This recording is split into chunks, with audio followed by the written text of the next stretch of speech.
A la hora de las 9:05 de la mañana de hoy, 8 de mayo de 2019, la Sala Laboral del Tribunal Superior de Tunja da comienzo a la audiencia dentro del proceso ejecutivo promovido por Henry Orlando Palacios Espitia contra Dora Isabel Barón Parra con el fin de resolver el recurso de apelación propuesto por la demandada contra el auto proferido el 1 de abril de 2019 por el Juzgado Primero Laboral del Circuito de Tunja, que declaró parcialmente probada la excepción de pago propuesta por la demandada. A la audiencia concurre el apoderado de la demandada, quien le solicitó se identifique para efectos del registro. Buenos días, honorables doctoras y a todos los presentes. Mi nombre es Adonai de Jesús Ulloa Sánchez, cédula 19-204-636, expedida en Bogotá, tarjeta profesional 316-636 del Consejo Superior de la Judicatura, con oficina en la carrera novena, número 1601 en Bogotá. Bueno, no concurre el abogado demandante. La sala no hace referencia a los antecedentes del proceso, dado que son conocidos por las partes, y con ello se da aplicación a lo señalado en el artículo 280 del Código General del Proceso. La providencia objeto del recurso de apelación proferida por el Juzgado Primero Laboral del Circuito en audiencia del 14 de febrero de 2019 resolvió sobre las excepciones propuestas por la parte demandada contra el mandamiento de pago y resolvió lo siguiente. Primero, rechazar de plano la excepción denominada de habérsele dado un trámite diferente al que corresponde, propuesta por el ejecutado, por la ejecutada Dora Isabel Barón Parra a través de apoderado judicial por lo expuesto en la audiencia. Segundo, declarar parcialmente probada la excepción de pago propuesta por la ejecutada Dora Isabel Barón Parra, atendiendo a lo motivado en la providencia. En tercer lugar, ordenó que ingrese nuevamente el proceso al despacho en la oportunidad correspondiente para continuar con el trámite. Cuarto, ordenó que por secretaría se compulsen copias a la sala jurisdiccional disciplinaria para que investigue la conducta del abogado Adonai de Jesús Ulloa Sánchez, conforme a lo señalado en la providencia. Contra la decisión, el apoderado de la parte demandada interpuso recurso de apelación en los siguientes términos. Solicitó que se revoque la providencia porque el título base de la ejecución no tiene fecha de exigibilidad de la obligación que permita la ejecución del mismo. En segundo lugar, señaló que se embargó la pensión de la demandada en contravía de lo establecido en el artículo 13, numeral quinto de la Ley 100 de 1993, que establece que los dineros de las pensiones son inembargables. Y finalmente, que se acepte el pago parcial de 20 millones de pesos, disminuyendo la deuda a la diferencia más los intereses. Ese es el fundamento de la apelación, y como concurre el apoderado de la demandada, quien formuló el recurso, se le concede el uso de la palabra para que presente sus alegaciones de manera concreta referidas a los puntos objeto del recurso, teniendo en cuenta el principio de la congruencia que limita la competencia de esta instancia judicial. Tiene la palabra, doctor. Gracias, doctora. Voy a empezar por la compulsa de copias. La inconformidad consiste en que la profesora me solicitó. A ver, doctor, usted apeló la providencia en relación con esos 3 puntos. En primer lugar, que la obligación no es exigible porque el documento, el título base de la ejecución no tiene fecha de exigibilidad. En segundo lugar, apeló eh, por el embargo de la pensión de la demandada, y en tercer lugar, que se tenga como pago parcial de la obligación demandada la suma de 20 millones de pesos, disminuyendo como consecuencia la obligación a cargo de la demandada en la diferencia resultante. Esos son los puntos que limitan la competencia. Ahora, será el juez disciplinario, si hay alguna situación que determine la improcedencia de la acción, el que resuelva ese asunto. No es competencia de esta instancia judicial. Entonces, por favor, doctor, nos limitamos a eso. Bueno, doctora, pues ahí sí me deja sin palabras, porque el Código General de Proceso dice que prácticamente la apelación se sustenta es en esta instancia, no lo que allá se diga. Allá basta con el solo hecho de decir que se apela. Esos son los argumentos doctrinales y jurisprudenciales que existen en el Código General de Proceso. Se apela y hay otros términos para sustentar. Y bajo esos parámetros yo vine aquí a sustentar el recurso en general, porque son hartas las inconformidades. Doctor, las normas del Código Procesal del Trabajo solamente remiten al Código General del Proceso en cuanto al trámite del recurso, porque la interposición del recurso le impone en materia laboral al recurrente señalar de manera concreta y sucinta los puntos objeto de inconformidad. Ya obviamente sobre esos puntos frente a los cuales usted planteó inconformidad al momento de formular el recurso, es que usted plantea aquí o amplía sus alegaciones. Entonces, con esas precisiones, doctor, y para mayor claridad me permito leerle lo que señala el artículo 66 del Código Procesal del Trabajo en lo relacionado con la interposición del recurso de apelación en los aspectos que le he enunciado anteriormente. Dice el artículo 66, modificado por la ley 1149 de 2007, artículo 10, dice: apelación de las providencias de primera instancia, serán apelables las sentencias de primera instancia en el efecto suspensivo, en el acto de la notificación mediante sustentación oral, estrictamente necesaria. Interpuesto el recurso, el juez lo concederá o negará inmediatamente. Entonces, continuemos, doctor. No, pues ya ahí sí me retiro en la solicitud de seguir sustentando, porque el Código General del Proceso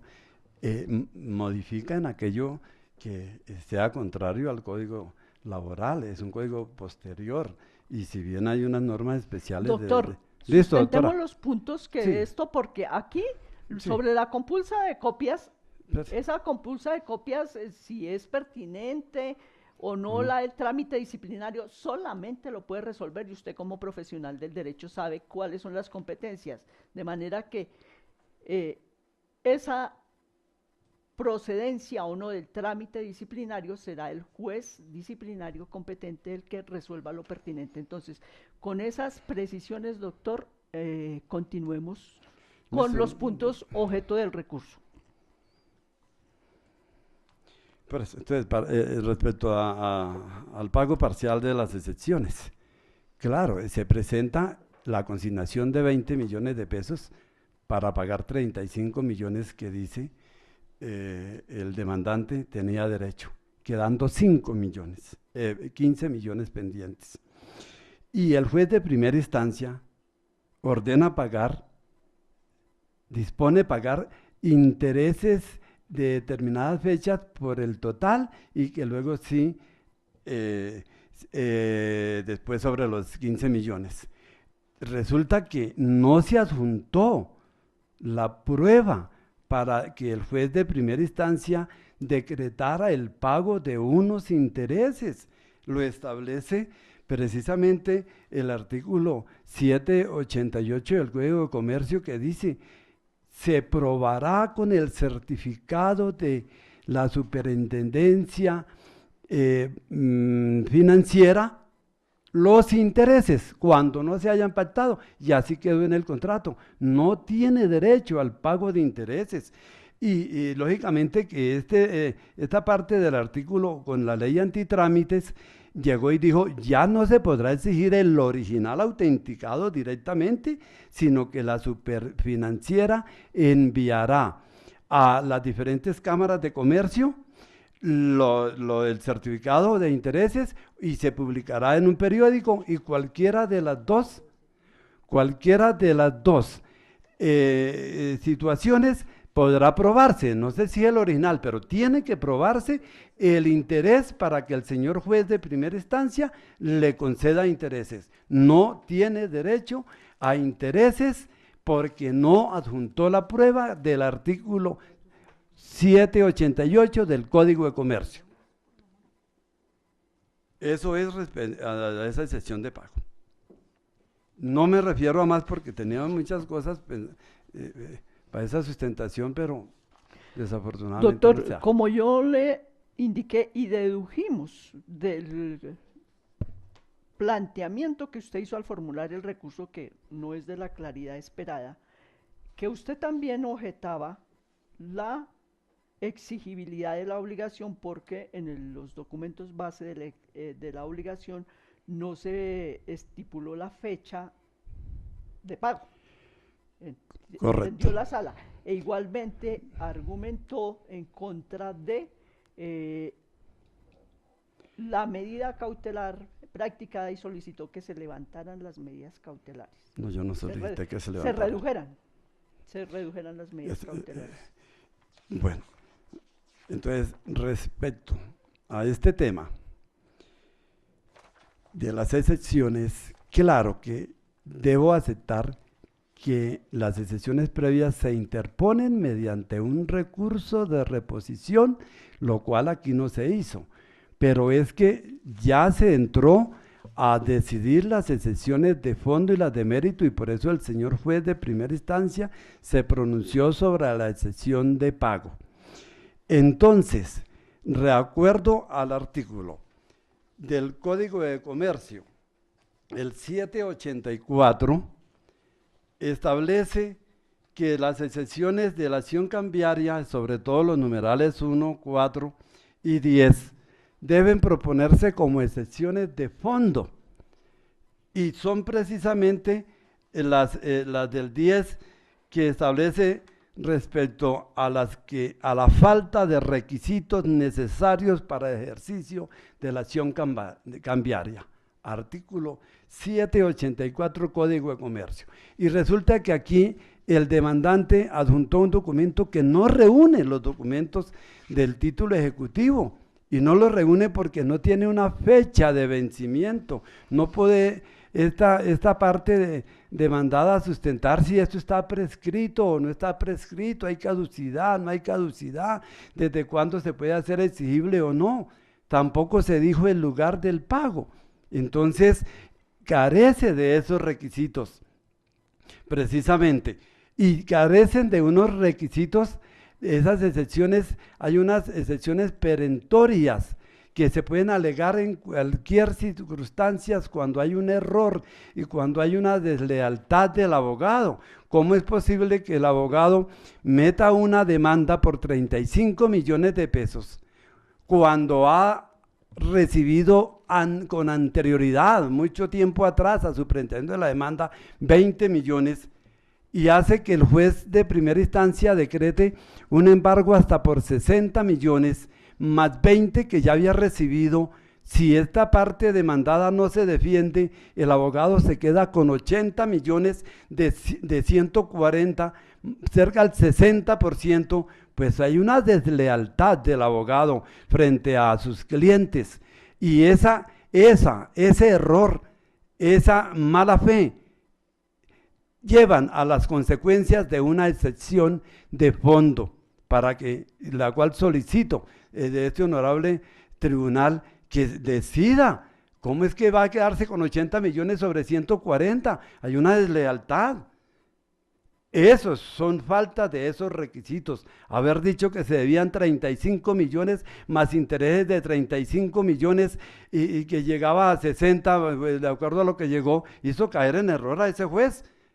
En ese sentido, luego hay esa mala fe y es una excepción perentoria de falta de la mala fe y que lleva a los errores, de la cual solicito que se pronuncie como requisitos que le faltan a ese documento, por la cual debe revocarse esa decisión del juez de primera instancia. Creo que es hasta ahí, tenía muchas cosas más, pero ya la doctora me dice que Bueno, solo entonces, atendiendo al principio de la congruencia y de la competencia de esta instancia judicial que está limitada por los puntos de apelación planteados al momento de la formulación del recurso, se pronunciará la sala en relación con los aspectos anteriormente enunciados. En primer lugar, y en relación con la falta de los requisitos formales del título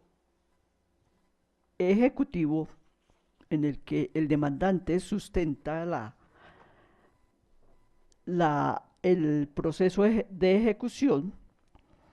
la sala examinará si es procedente el pronunciamiento de esta instancia judicial al respecto, si es procedente declarar probada la excepción de pago parcial de la obligación como lo plantea el recurrente y en relación con la reducción del embargo decretado a las cuentas de la demandada con el fin de resolver sobre la procedencia de revocar, modificar o confirmar la providencia recurrida. En el caso examinado, como se advierte de la actuación, el demandante Palacios Espitia solicitó que se librara mandamiento de pago por la suma de 35.769.212 pesos correspondientes a los honorarios del 25% pactados con la demandada en el contrato de prestación de servicios suscrito el 23 de abril de 2013, suma que debía ser liquidada sobre el total de las condenas impuestas en la sentencia a cargo de la Nación, Ministerio de Educación Nacional, Fondo Nacional de Prestaciones Sociales del Magisterio, que fueran reconocidas por esta entidad en la resolución 1927 del 20 de febrero de 2018 en cuantía de 143.076.849 pesos, más los intereses moratorios y las costas del proceso. Como título base de la ejecución aportó copia del contrato de prestación de servicios que suscribió con la demandada Dora Isabel Barón Parra el 23 de abril de 2013, copia del proceso de nulidad y restablecimiento del derecho que promovió como apoderado de la demandada ante el juzgado noveno administrativo de esta ciudad con radicación 2016-0075, que terminó con sentencia estimatoria de las pretensiones de la demanda, copia de la resolución 001927 del 20 de febrero de 2018, mediante la cual la entidad demandada cumplió la sentencia antes señalada. Para resolver en relación con la falta de claridad del título ejecutivo que sustenta la ejecución y puntualmente en cuanto a la ausencia de la fecha de exigibilidad de la obligación, lo que en consideración del apelante lo torna inejecutable, la sala debe advertir que el artículo 29 de la Ley 1395 de 2010, al adicionar el artículo 497 del Código de Procedimiento Civil, estableció que los requisitos formales del título ejecutivo solo podrán discutirse mediante el recurso de reposición contra el mandamiento de pago, porque posteriormente no se admitiría ninguna controversia sobre aquellos, sin perjuicio del control oficioso de legalidad. El mismo Estatuto Procesal en el artículo 132 establece que, agotada cada etapa del proceso, el juez deberá realizar control de legalidad para corregir o sanear los vicios que configuren nulidades u otras irregularidades del proceso, las cuales, salvo que se trate de hechos nuevos, no se podrán alegar en etapas siguientes, sin perjuicio de lo previsto para los recursos de revisión y casación. Descendiendo al punto que examina la sala, la parte ejecutada, al pronunciarse sobre el mandamiento de pago, no controvirtió los requisitos formales del título a través de los recursos, con lo cual saneó la eventual irregularidad al respecto, razón por la cual no puede debatir esos presupuestos a través del recurso de apelación contra la providencia que resolvió las excepciones de fondo, porque, como se indicó, ese no es el instrumento legal ni la etapa procesal que establece el artículo 29 de la Ley 1395 de 2010, aplicable por remisión del artículo 145 del Código Procesal del Trabajo y de la Seguridad Social. Sin embargo, no sobra advertir que el mandato profesional finaliza por el cumplimiento del encargo profesional,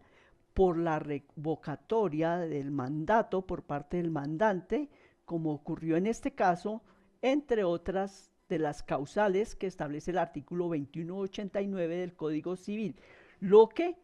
torna exigible el pago pactado por la gestión encomendada, razón por la cual en este punto no prospera el recurso de apelación y se confirma lo decidido por el acuo al respecto.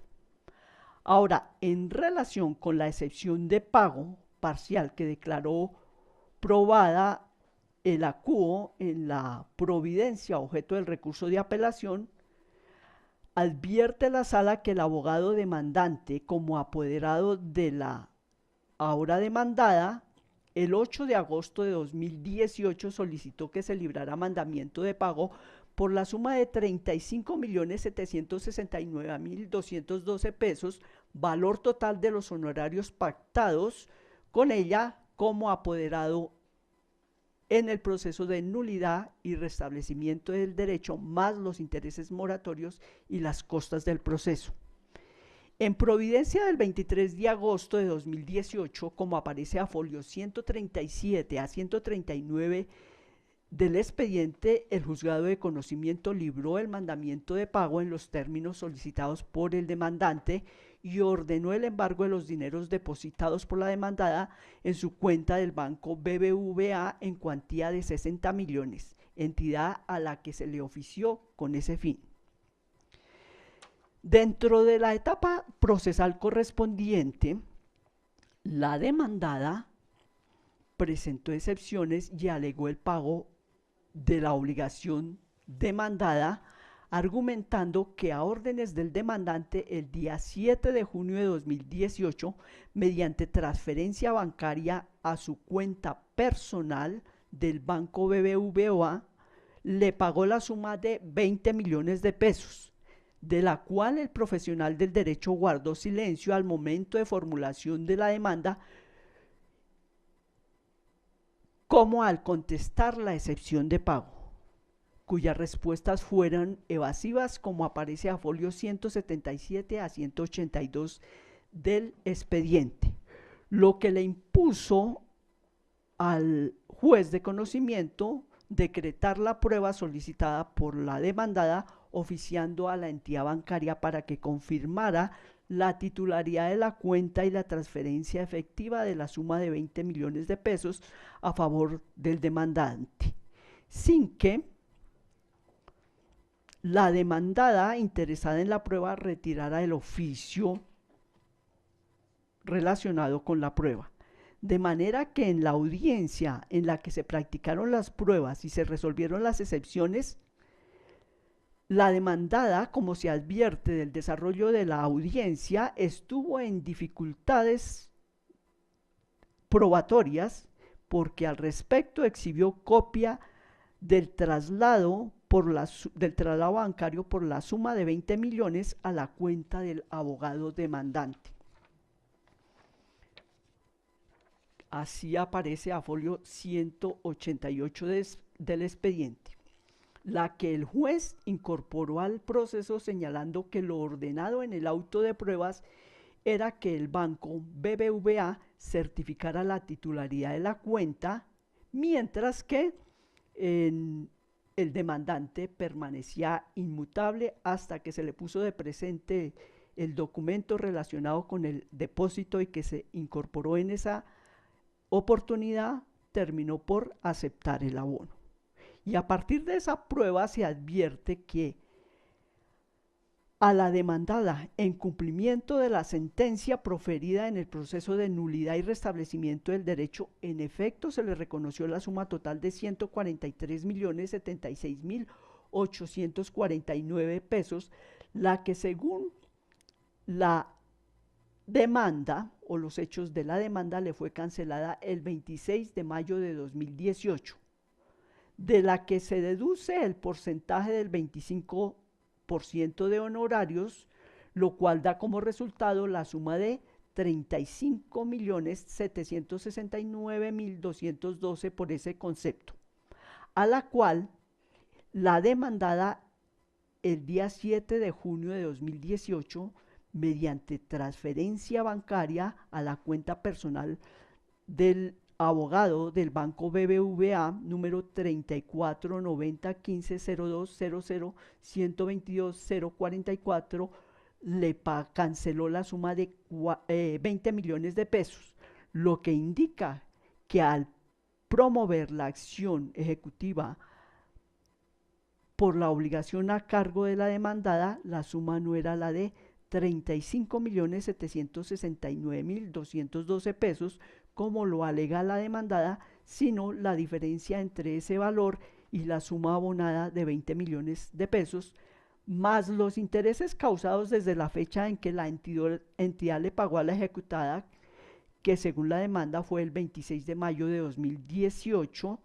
para que el mandamiento de pago ciertamente se librara en esas condiciones y no se excedieran las medidas cautelares, razón por la cual la excepción de pago parcial estaba llamada a prosperar, como en efecto lo declaró el ACU en la providencia apelada, en la que señaló en lo pertinente que para mayor claridad del mandamiento de pago, los intereses moratorios, no indicó cuál es la tasa de los mismos, a que alude el numeral segundo del mismo, comillas, se liquidarán sobre la suma total, es decir, sobre los 35.769.212 desde el 26 de mayo de 2018 hasta el 11 de junio de 2018, cierro comillas. Y a partir de esa fecha se aplicarán los intereses moratorios, pero sobre el saldo pendiente de 15.769.212 pesos. Decisión de la que disiente el apelante porque consideran que únicamente se debe seguir la ejecución por esta última suma más los intereses, lo cual no es correcto porque la demandada recibió el pago el 26 de mayo de 2018, no le pagó inmediatamente a su abogado, lo que generó una mora y como consecuencia la causación de intereses entre el 7 de junio de 2018, cuando hizo el abono, y no el 11 de junio como lo señaló el ACU. Ahora, la imputación del abono considera la sala que debió hacerse siguiendo la regla del artículo 1653 del Código Civil, la cual no aplicó el ACU,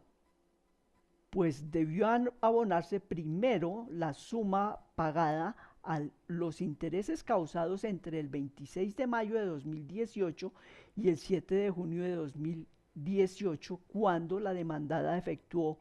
el abono a favor del abogado demandante y el excedente imputarlo a capital. El resultado de esa operación sería el valor del saldo de capital debido, sobre el cual deberían liquidarse los intereses hasta la fecha del pago total de la obligación. Pero como el ACUO imputó los 20 millones de pesos todos a capital y dispuso que a partir de la última fecha se aplicaran los intereses moratorios, pero sobre, repito comillas, sobre el saldo pendiente de 15.769.212 y desde el 11 de junio, cuando debió ser del 8 de junio. Pero como el demandante no planteó objeción alguna, la sala no modificará el pronunciamiento del ACUO porque le haría más gravosa la situación a la demandada, razón por la cual en este aspecto se confirma lo decidido por el ACUO al declarar probada la excepción de pago parcial y disponer la liquidación de intereses por la suma de 15.769.212 desde el 11 de junio de 2018, como lo consideró el ACUO. Y en esas condiciones, como se indicó, se confirma la providencia recurrida. Ahora, tampoco es procedente que esta instancia judicial resuelva sobre la reducción del embargo decretado sobre los dineros depositados en la cuenta bancaria de la demandada, porque el objeto de la providencia recurrida fue la decisión sobre las excepciones contra el mandamiento de pago. Luego, tal pedimento de una parte no se relaciona con la providencia objeto de la alzada, es un hecho nuevo que releva a la sala del examen pertinente, lo cual no impide que la petición la eleve la parte demandada a la ACUO en los términos del artículo 600 del Código General del Proceso, aplicable por remisión del artículo 145 al procedimiento laboral. Y en esas condiciones se confirma la providencia recurrida. Sin embargo, como el apelante se queja de la actuación del profesional del derecho ejecutante porque promovió una acción por una suma superior a la debida cuando había recibido un abono en fecha 7 de junio de 2018 mediante transferencia bancaria y el 8 de agosto promovió la demanda. El 8 de agosto de 2018 promovió la demanda por la suma total de honorarios sin hacer el descuento pertinente, lo que permitió que se librara mandamiento de pago por una cuantía superior a la realmente debida y que se practicaran medidas cautelares por una suma superior y excesiva a la realmente debida por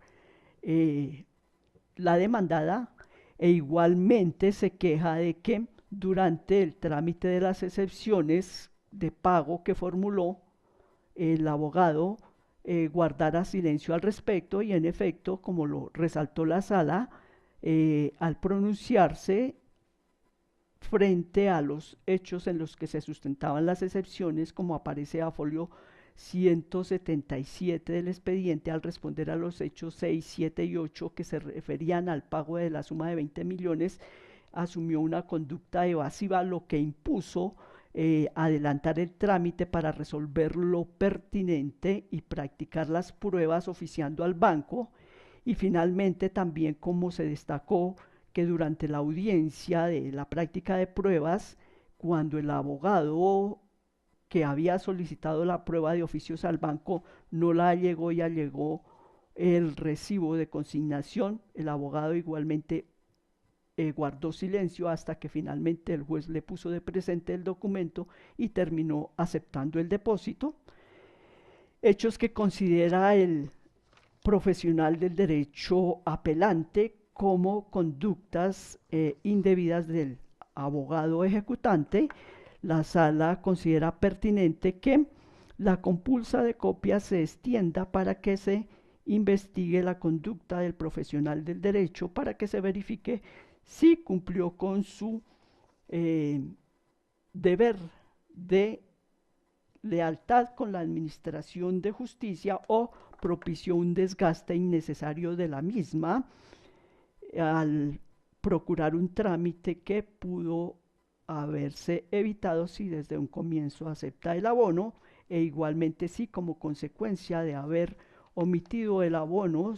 permitió que se practicaran medidas cautelares